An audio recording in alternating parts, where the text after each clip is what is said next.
Hello, everyone again. I was here already yesterday, shortly.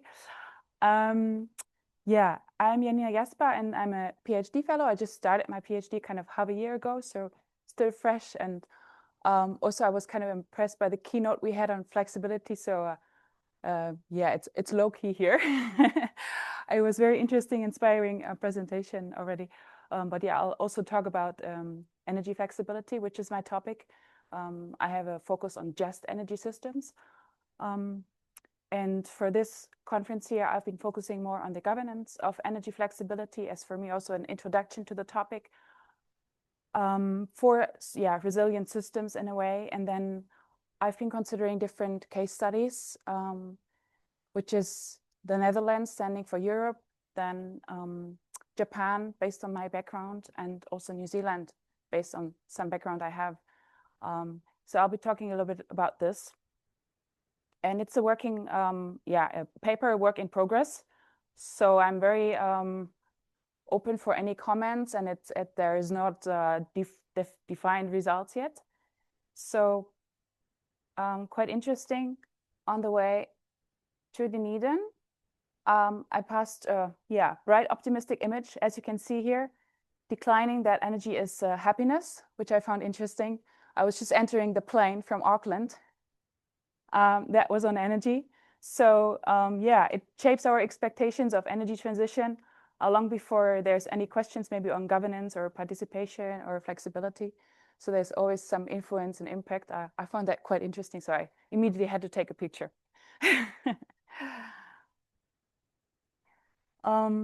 Yeah, so as energy systems shift towards higher shares, I mean, we have talked a lot about this, but there is a need for renewable and distributed generations, and variability is increasing, and that leads to greater resilience, greater reliance on demand-side flexibility. So flexibility is often treated as a technical term, and I have to say I'm not an engineer, I'm not an energy expert, so to say. I'm more from the social justice perspective, social science and public policy.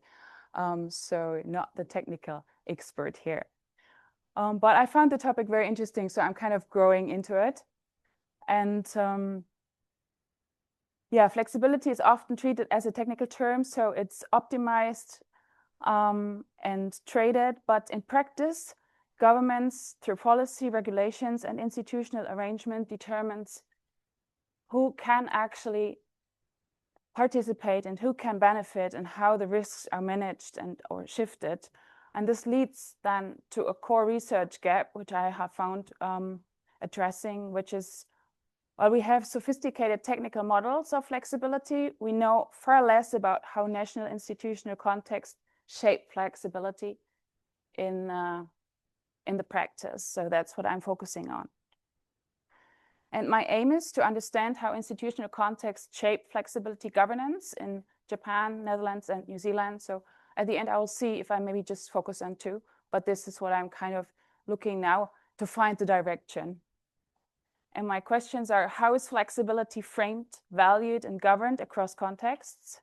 Which actors can participate and under what rules or circumstances? And then how do governments' models influence system resilience and in energy justice? So also at the end, I have more a narrow focus on justice, but that's not too dominant here now.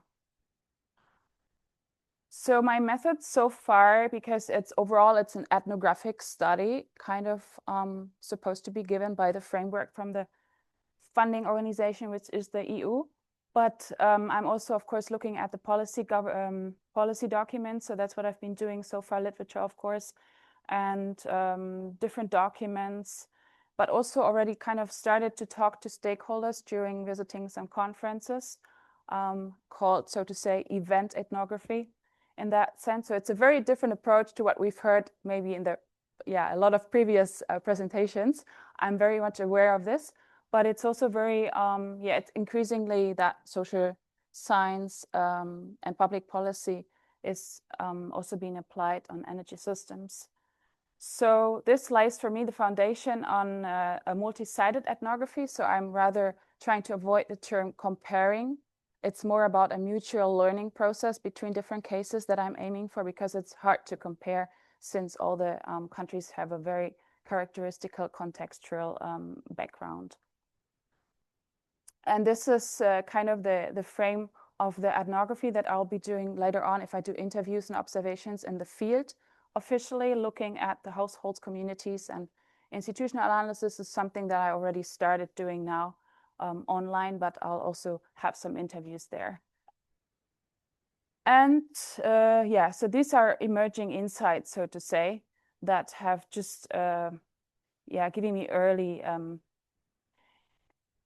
differences on the different governmental logics. So it's a case comparison here when it comes to the policy documents. So multi-sided approaches rather when I go into the field and do observations. So I'm trying to have also a maximum variation. So having really different circumstances. The basic idea was having European countries, but due to my background, I was really aiming to have also a non-European and maybe even non-Western, like Japan, having lived there 2 years and going back now. That is something what I find very interesting. Also, when it comes to energy, they had a new energy policy just coming out in February this year. And New Zealand as well, due to what I've been doing from a master thesis beforehand, I found this very interesting. And so I have to see how that goes with the different countries, but that's what I'm focusing now. And for Europe, it's the Netherlands, because we have a partnership with TU Delft, where I'll be staying also for a few months. So what are the initial kind of results looking at the policy landscape and current situation? So in the Netherlands, flexibility governance is strongly market-led and aligned with EU directions, of course. So also this flexibility term, at least if I look at Japan, it is very, very European-driven or Western-driven terminology and understanding, first of all. And then there's, in the Netherlands, there's smart meters, there's dynamic tariffs and aggregation schemes, and they encourage active household participation. And this approach fosters innovation and new participation opportunities for citizens overall. And at the same time, it presents also challenges when it comes to digital devices and the heavy reliance on households to respond, who can actually, raising kind of equity concerns as well. So it's worth noting that I haven't been conducting any fieldwork in the Netherlands, even though it's kind of the closest to where I'm based and where I'm coming from. But I've been rather moving around in Japan and a little bit here now the last 2 months. So these observations are based rather here on policy documents and regulatory frameworks. And so the mechanism is that households and small-scale generations participate in flexibility markets here. In Japan, it's more focused on security, even more, and risk-averse due to the disaster management background and prevention background, and the history on Fukushima as well.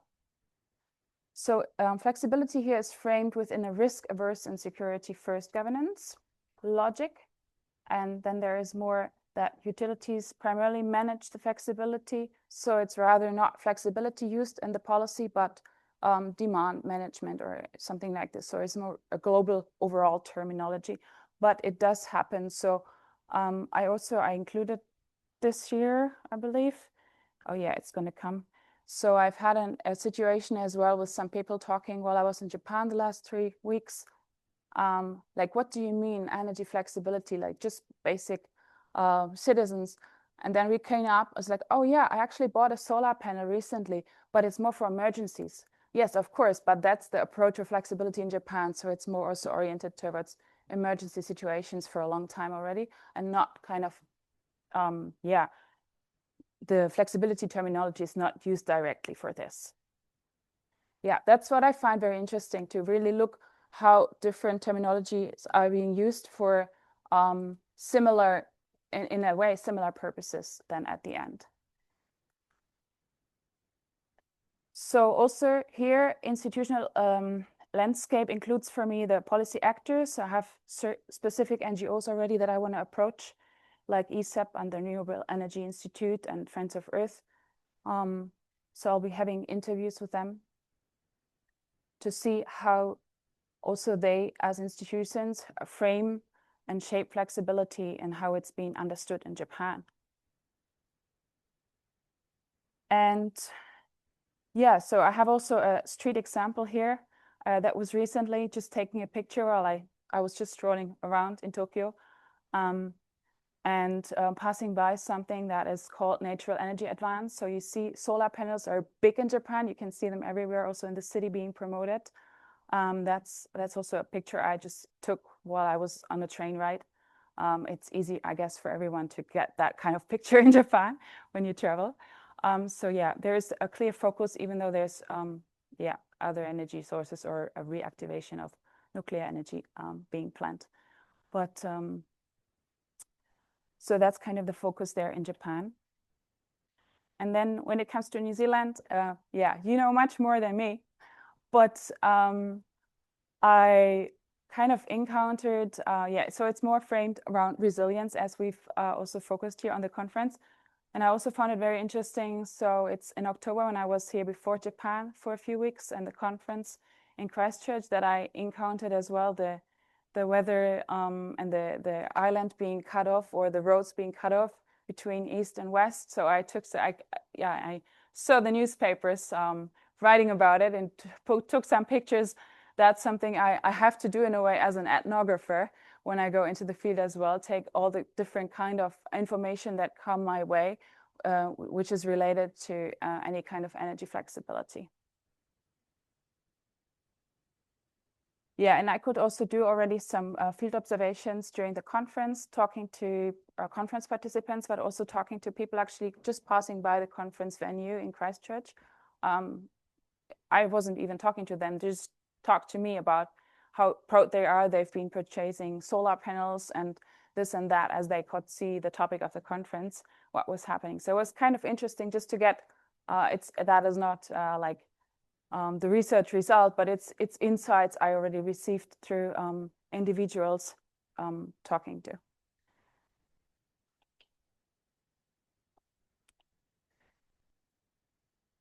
Yeah, so overall, the cross-cutting governance challenges are uneven participation when it comes to digital access. Also, I'm very interested, what I haven't digged into it too much yet, is how AI is going to be used for energy flexibility in the future, which may also create a huge gap and challenge. Then the socioeconomic status, of course, which households are affluent, which are non-affluent, which can easily afford, which are maybe rather waiting for the government or a government change, some support, hoping for some support coming again.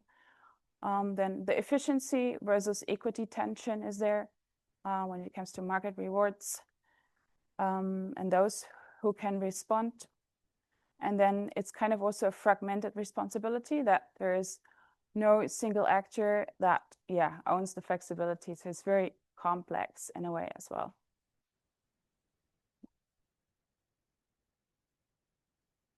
My next steps are in a way to contribute to the theory based on the ethnography which I will be doing. So this is rather more a theoretical approach for this first paper I've been planning, but then there's going to be a lot of data through interviews being taken with households and communities and also institutions on how they frame flexibility, what issues they face, particularly when it comes to social justice issues.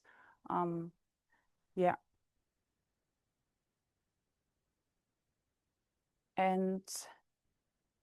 it will be, rather at least 2 case studies I'll be looking at. So calling it multi-sided approach to look at the specificities of the 2 different countries or contexts. So for example, in Japan, I'll probably have parts in Kyoto, and then I'll have parts in Fukushima, like 2 different prefectures, and then within them as well, 2 different places.